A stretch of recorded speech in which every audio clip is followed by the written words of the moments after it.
any criminal activity in a court has to be public. So that was a violation of the Sixth Amendment.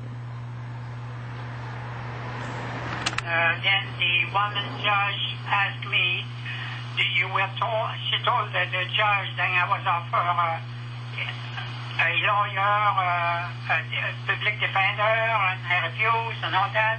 And the judge repeated that to me again, and I says, if I am here today, it's because I had a lawyer 17 years ago. Whoopee! Great answer, Albert. If he hadn't had a lawyer 17 years ago, he wouldn't be there today.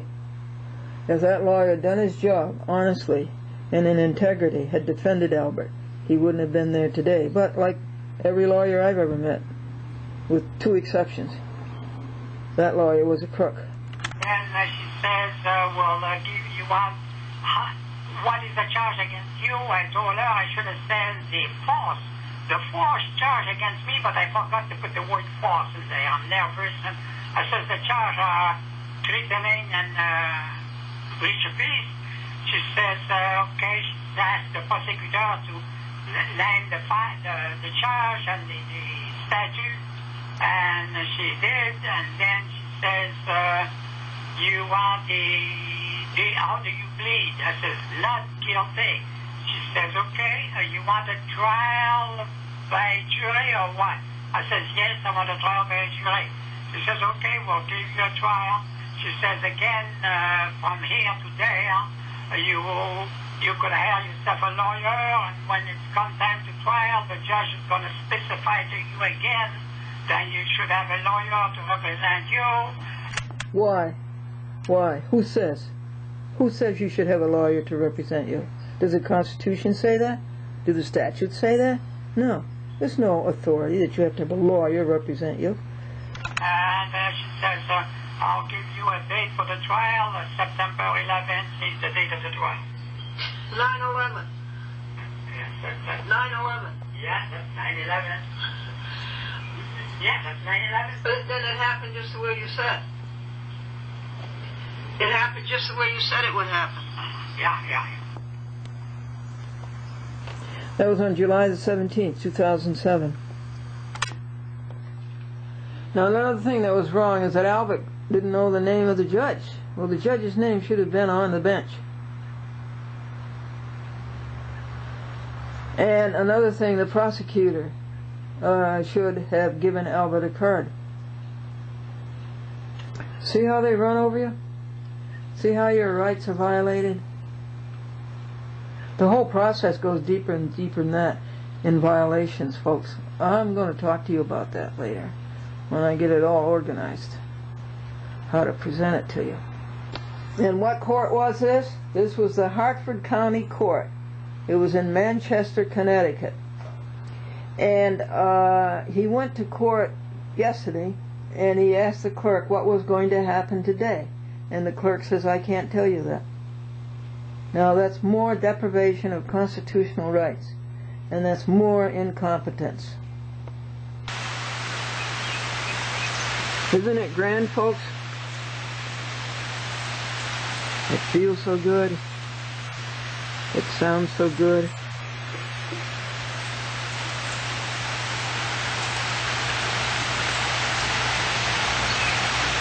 God washes the earth clean. Water to wash, water to drink, water to cleanse.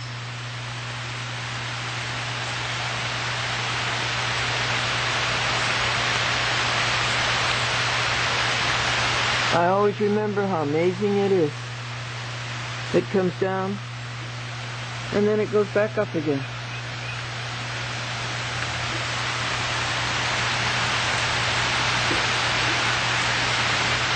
And you see, it was right to save the poinsettias that came up from the St. Nicholas Church and not to kill them and take their pots for other plants. It was right to save them. See, they have a life to live. And you see how vigorously and happily they are living it. And that's an avocado. that was delicious. This is the morning of July the 18th, 7:50. John 9. Rabbi, who sinned, this man or his parents, that he was born blind? Jesus answered, neither this man nor his parents sinned, but that the works of God should be revealed in them.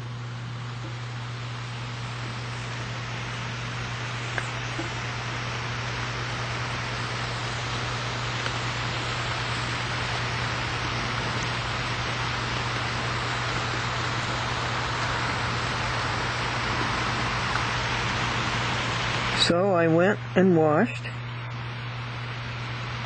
and I received sight. Was there one thing I know, said the blind man, or the man who was blind, that though I was blind, now I see. Here's the devotion on it. Save us and keep us from sin. And that still leaves a question in my mind. I think all of us make our own trouble. All of us make our own trouble.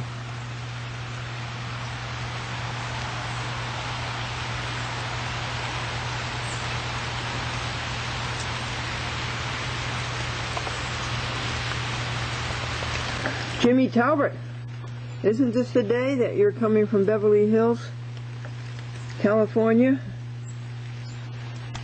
where you work for MGM in UA Columbia, because you made up your mind when you were 10 years old that this was what you were going to do with your life? Isn't this the day, July 18th, that you said you were going to come and spend 2 whole days with the SS Glendora, WRGB Channel 6, 1956 to 1962?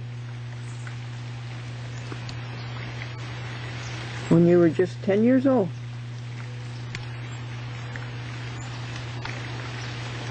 Here's a good joke for you, Jimmy Talbert. Hollywood Extra got the big chance to have a speaking part in a movie. And the scene was, the detective would say to him, "Did you see this woman drink this cup of coffee?"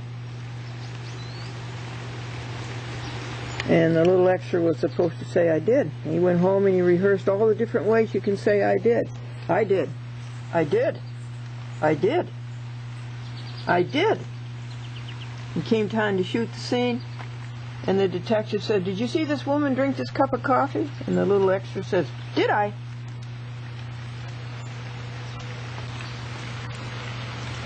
If you were here, you could smell the mint. The rain hit the mint and activated that delightful aroma and flavor.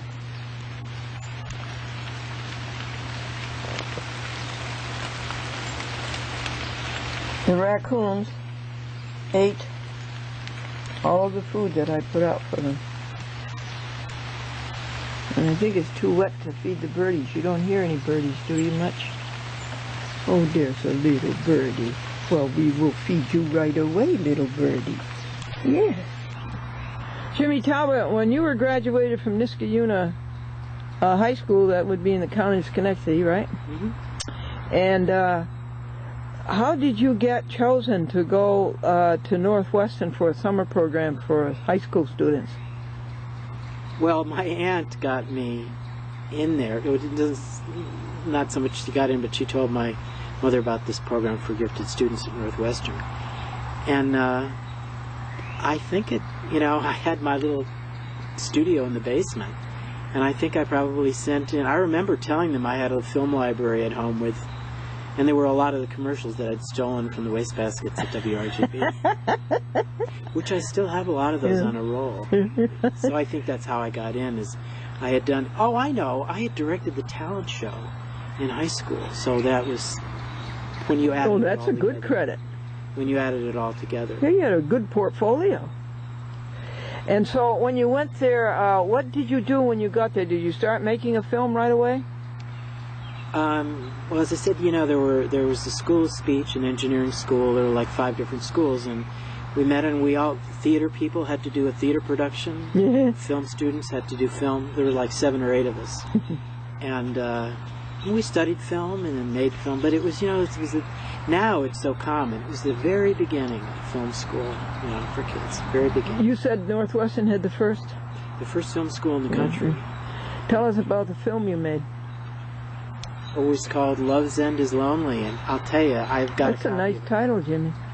All I remember is a breakup. It was all silent, black and white, cut together. And I remember a flower dropping, and the angles people walk. We had been looking at films like Potemkin and these early black and white Russian films, I think, wild angles, things like that, inspired us to do that kind of stuff. And by this time, I think film was in your heart, and you weren't going to do anything else, right?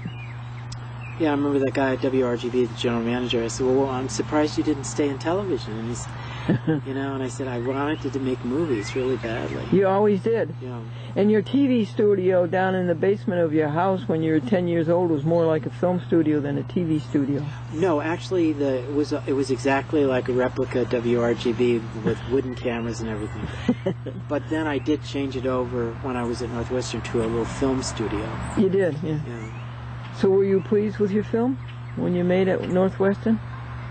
Yeah, I thought it was wonderful. And so then what happened? You submitted it? Did you get an award?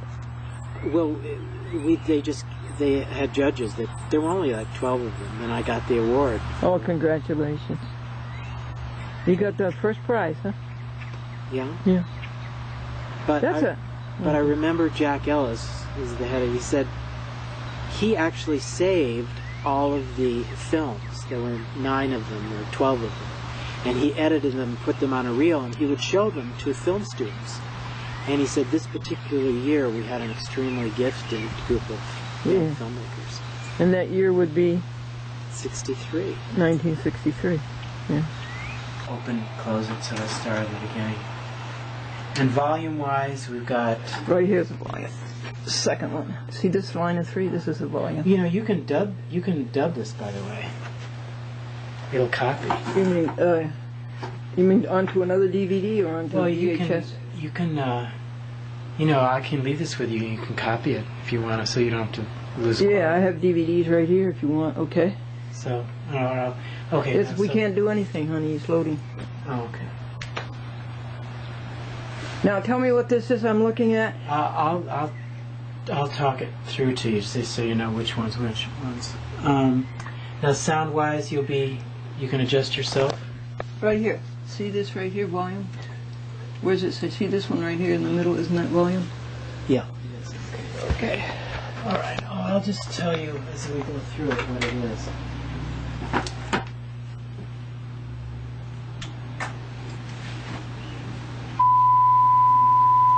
KCET. What's that? A TV station? That's Public station. PBS. Yeah. Boy, what nice color bars. Woo!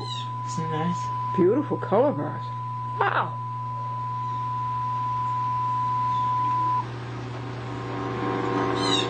That was my little production. Ooh. So this is for kids. Yeah. Oh, beautiful, Jimmy.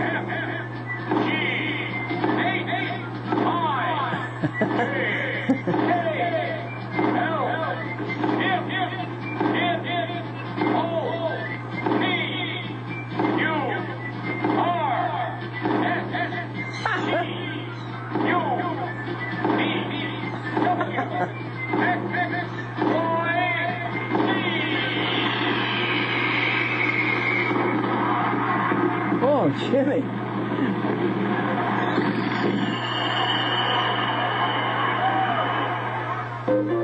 Now this was CBS Radio in Chicago. CBS Radio. Yeah, it was a TV spot for the radio Oh, station. They ran on their CBS-O&O in Chicago. Chicago local? Right. News Radio 70. 78. I guess that. Look, This is part of one of the part of a syrup. Sesame Street segment on how chewing gum is They're made. mixing the hot syrup And we up. did this at the Beech Nut You Factory know in what? Supposed to Michigan. get sugar. They're making the sugar out. It's sweet. Looks like wood. Putting raw gum in the oven. It's in the oven. These kids The all did electric this. oven. Yes, the We hot- edited it, but there was all There's edited. something in it. There's a hot rubber. There's a hot syrup. Wow. In the mixer. There's sugar going into the gum. Coloring. Mixing it up. They're putting it in wrappers. They're putting the tin foil in. Be careful, don't swallow it. If she puts any more gum in her mouth, then she's gonna blow up. Now, this is What was that for? The Beech Nut. Okay, go ahead. the Sesame Street. This is actually for the electric company, and it was to show kids how General Electric. how a bookshelf is made. It's just, and Don McLean did this music from American Pie, Oh, and this is my favorite one. It's to show kids how the telephone works. Quiet day, all alone. Guess I'll use the telephone. Push the numbers. That is how to call someone and say hello. It's a message short and sweet. It's a message traveling down the street through miles and miles of telephone lines that connect your voice and mine. It will reach you in a moment.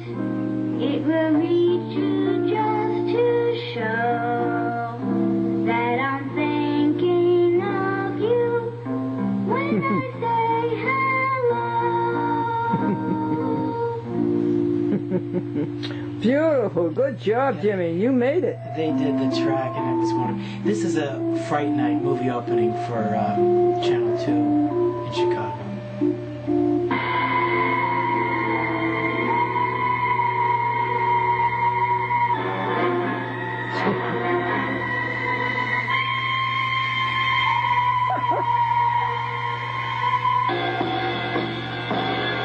Now this is the film Medium Cool that I told you about. It was the Paramount film that I did the titles for. That was, and this is just some of it. There were lots of other segments and stuff.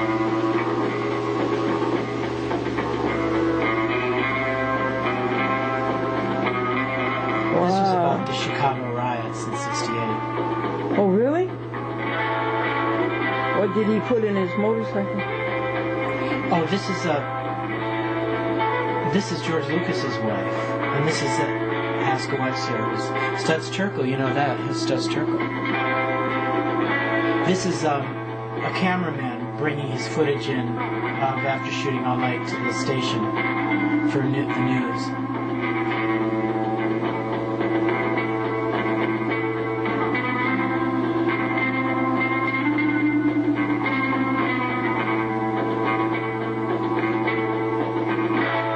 What's that motorcycle behind him? Yeah. They're actually tied together.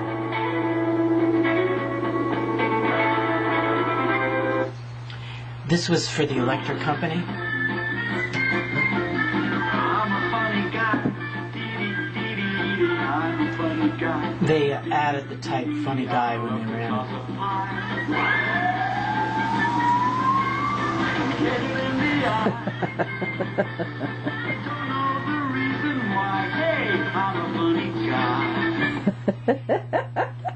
This is for Sesame Street. It was to show counting backwards.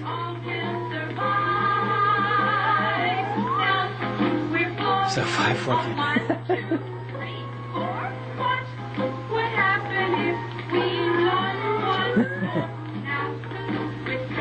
This was the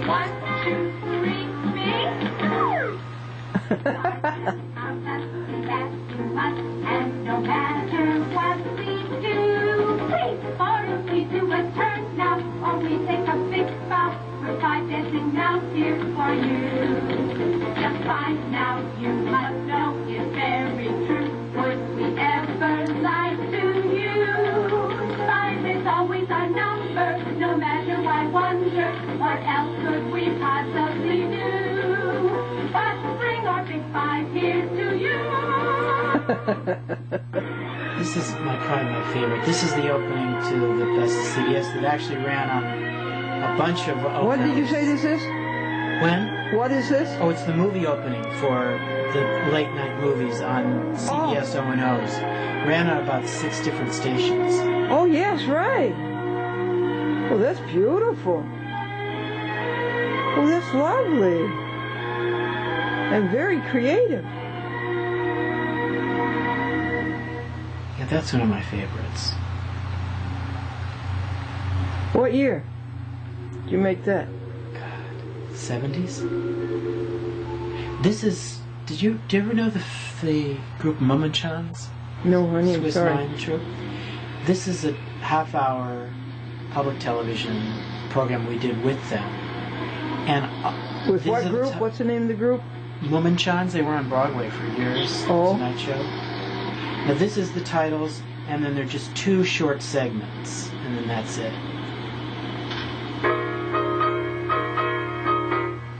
Wasn't that nice? Now the guy who did the music for this is Albert Haig, who played the music professor on Fame. Albert Haig. Yeah. Oh, this is great, Jimmy. Boy, you have to be smart to do this. That's a long time. He's a very famous cameraman.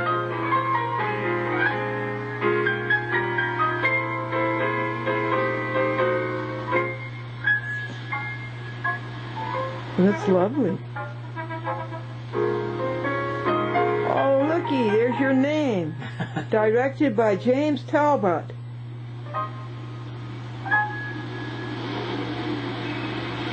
If you've never seen them before, you'll be fascinated with the way they do this.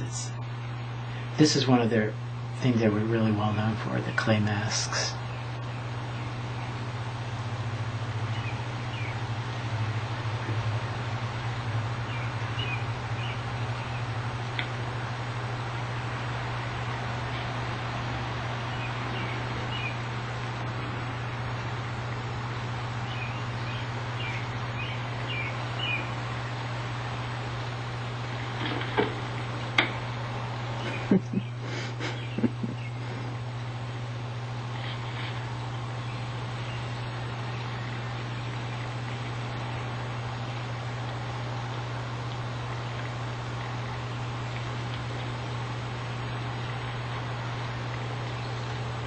Wow.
Nothing left of him.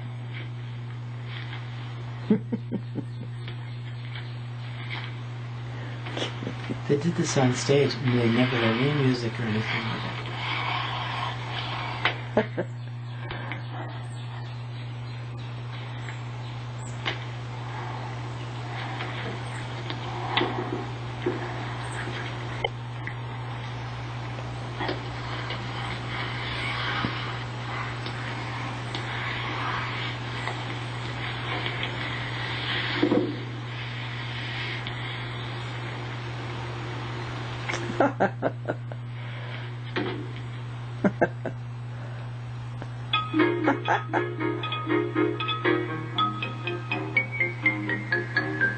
Oh, look at that.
I just love the music for this.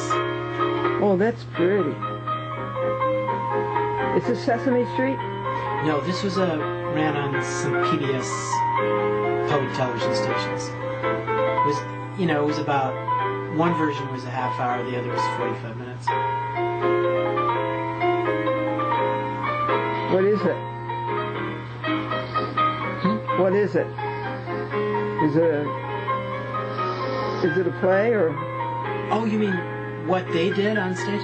They had a show on Broadway called Moment Shines. Oh, okay. And we did, film parts of them on a regular film stage. Oh, yes? So that's that. Well, this is good. Thank you, Jimmy.